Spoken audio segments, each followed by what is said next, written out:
네, 안녕하십니까. 평택촌놈 주식TV HTS 조건 검색 및 HTS 활용법 담당하고 있는 어윤학 연구원입니다.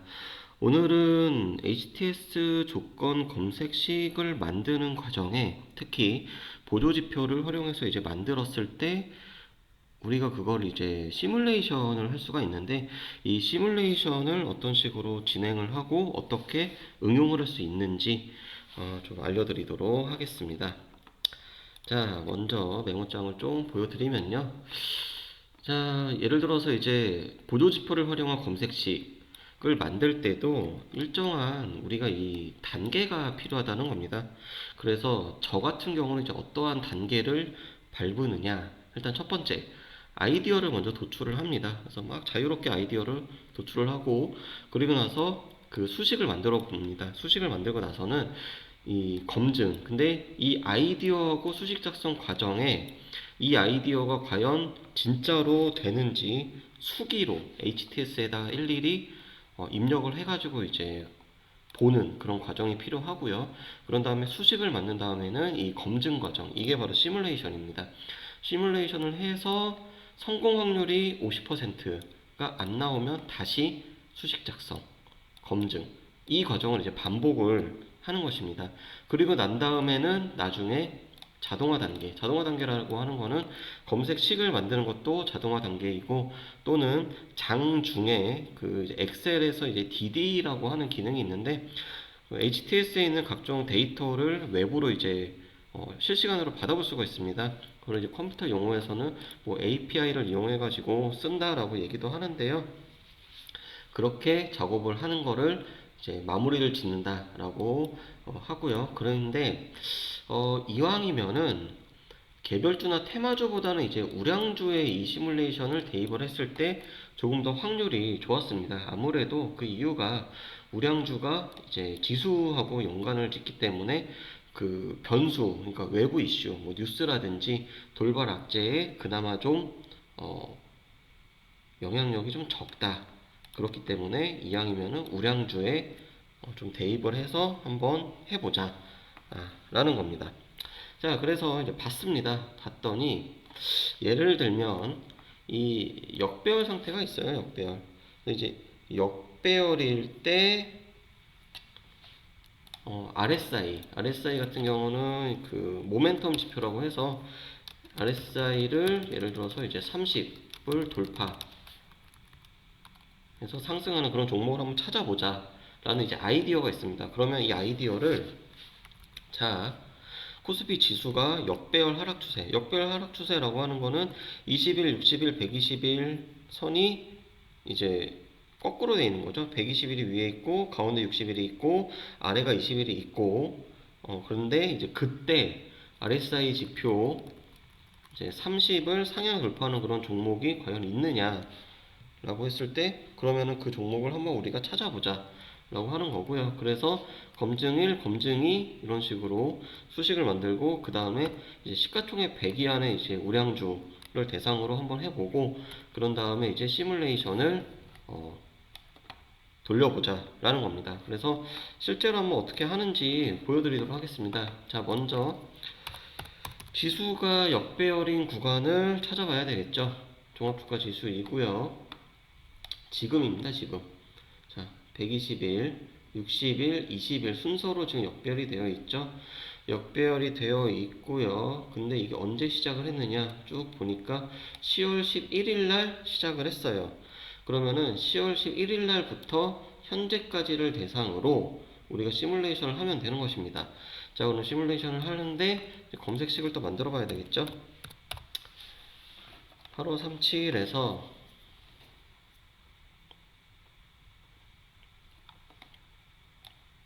자, 여기 보면 이 시장 동향이라고 있습니다. 여기서 주가 지수, 시장 동향에서 주가 지수, 그리고 주가 지수의 정배열하고 역배열 체크를 해주시고요. 코스피 종합 주가 지수가 20, 60, 120 순서로 역배열, 20, 60, 120 역배열, 네, 확인을 찍고요. 그러면은 현재 지금 역배열이기 때문에 이제 전체 종목이 다 나옵니다. 예, 역배열 조건을 만족을 했기 때문에. 그러면 이제 우리가 범위를 좁혀야 되겠죠? 어떻게? 일단 제외 종목 일괄 지정해 주고요. 코스피 지수 100, 시가총액 100. 네, 업종 구분이 코스피 이제 업종이 종합을 선택을 해도 되고, 그게 아니라 여기 보면 이제 지수 구성 종목이라고 있습니다. 지수 구성 종목. 지수 구성 종목을 체크를 해주시고 코스피 100, 코스피 100 체크. 그러면은 딱 100개, 99개, 네, 이렇게 나오겠죠. 이 중에서 종목이 아는 거는 검색 조건 만족 안 하는 거는 자동으로 이제 빠지고요. 왜냐면은 삼성 바이오로직스가 지금 거래 정지 상태이기 때문에 검색이 안 됐습니다. 자, 그럼 이제 이 상태에서 다음 조건이 뭐냐? RSI 30, RSI 30을 상향 돌파. 여기다가 RSI라고 우리가 칩니다. 그러면은 RSI 이제 세 번째 있죠? RSI 해가지고요. 어떻게? 값 돌파. 네, 값 돌파. 처음 값은 이게 아닐 거예요. 저는 미리 세팅을 해놨기 때문에 이렇게 나오는 거고요. 값 돌파 체크해 주시고요. 어떻게? 30 값을 상향 돌파. 자, 찍었는데 오늘은 없습니다. 자, 오늘 없어요. 오늘 없는데 그러면은 어제는 그러면 나올까? 어떻게 하느냐? 여기 과거 시점이라고 있죠? 과거 시점 클릭을 해주세요. 그리고 다 종가 기준으로 다 보는 겁니다. 종가 기준으로 언제? 하루 전 27일 현대모비스가 나왔습니다. 어저께. 자, 진짜 볼까요? 일단은 종목의 역배열인지는 중요하지 않아요.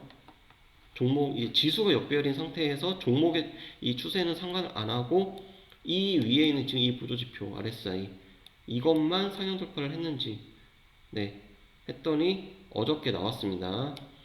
자, 그리고 하루 전으로 또 가보죠. 현대차, LG이노텍, 삼성생명이 나왔어요.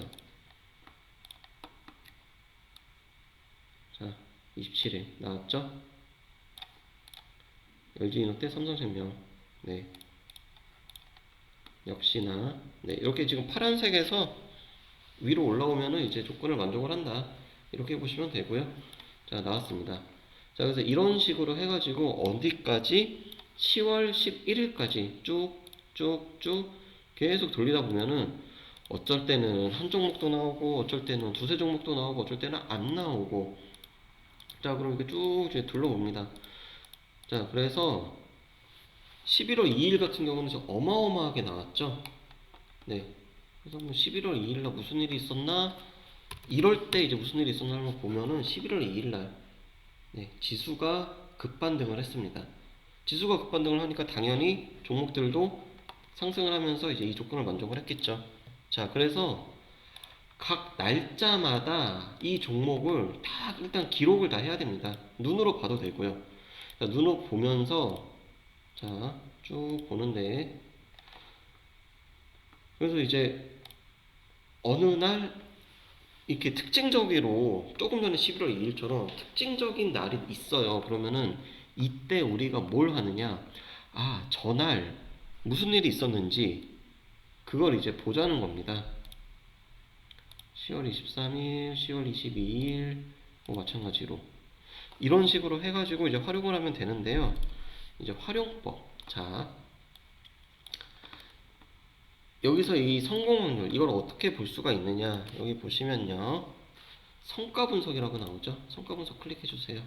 그래서 코스피 지수 익절 6%, 예를 들어서 뭐 손절 2%, 너무 짧죠? 그래서 10으로 한번 놓고 보겠습니다. 10.00, 10.00 엔터 치면은 자, 날짜를 이제 10월 11일로 돌려볼게요. 없습니다. 그럼 10월 12일 현대건설 있죠. 그러면은 10월 12일이 이제 이때예요. 시작 시점. 시작 시점을 기점으로 이 조건을 만족을 한 종목들 그리고 만족을 안 한 종목들의 이 목표 달성 여부가 여기서 바로 나옵니다. 자, 포스코 같은 경우는 손절을 했고요. 한국금융지주는 수익으로 마감을 했습니다. 그러면은 이제 예를 들어서 수익이 난 종목들을 따로 정리를 해놓고 또 하루를 이제 넘어가 봅니다. 자, 10월 15일 이날 LG 농심 오뚜기. 그러면 10월 15일 기준으로 검색이 된 종목들은 수익이 났는데 그것도 검색 딱 정리를 해놓고, 그래서 이런 식으로 날짜별로 수익이 난 종목들을 쭉쭉쭉 뽑아가지고 정리를 한 다음에 이제 이 종목들이 왜 상승을 했는지를 보자는 겁니다. 그게 바로 시뮬레이션을 분석하는 방법이에요. 자, 보세요. 특정 업종이나 특정 종목이 연속해가지고 뭐 성공, 수익 매도 또는 손실 매도한 경우에 왜 이러한 패턴이 나타나는지 이제 변수를 보자는 겁니다. 예를 들어서 전기전자 종목, 뭐 삼성전자나 SK하이닉스가 막 성공을 했어요. 그러면은 그날에 또는 뭐 다른 전기전자 종목이 있으면은 전기전자 쪽에 뭔가 이슈가 있나 생각을 하면서 반도체에 대한 우호적인 뉴스가 있는지 또는 뭐 미국 기술주에 상승이 있었는지 이런 거를 한번 보자는 겁니다. 그래서 우리가 이제 기초 데이터를 이런 식으로 이제 쌓아가자는 거예요. 그래서 이게 정리가 되면은 다음번에 이러한 패턴이 또 나왔을 때 외부에서 이러한 이슈가 있는지 없는지를 우리가 보면서 종목 대응을 하는데 확률이 올라가겠죠. 이런 식으로 시뮬레이션을 활용을 한다라는 거를 오늘 좀 말씀을 드렸고요. 이게 눈으로 바로 보이지 않기 때문에 약간은 추상적일 수가 있습니다. 약간은 추상적일 수가 있는데요. 그냥 검색식을 만든 다음에 어떠한 검색식이든 만들어서 과거 데이터를 돌려봐가지고, 참고로 대신증권은 과거 55일 동안만 시뮬레이션이 되고요. HTS마다 그거는 조건이 다를 수 있다는 거 다시 말씀드리고, 그래서 과거에 이렇게 되었으니까 앞으로도 이렇게 될 것이다 라는 거를 시뮬레이션을 통해 가지고 예측을 할 수 있다 라는 거까지 오늘 말씀을 드리도록 하겠습니다.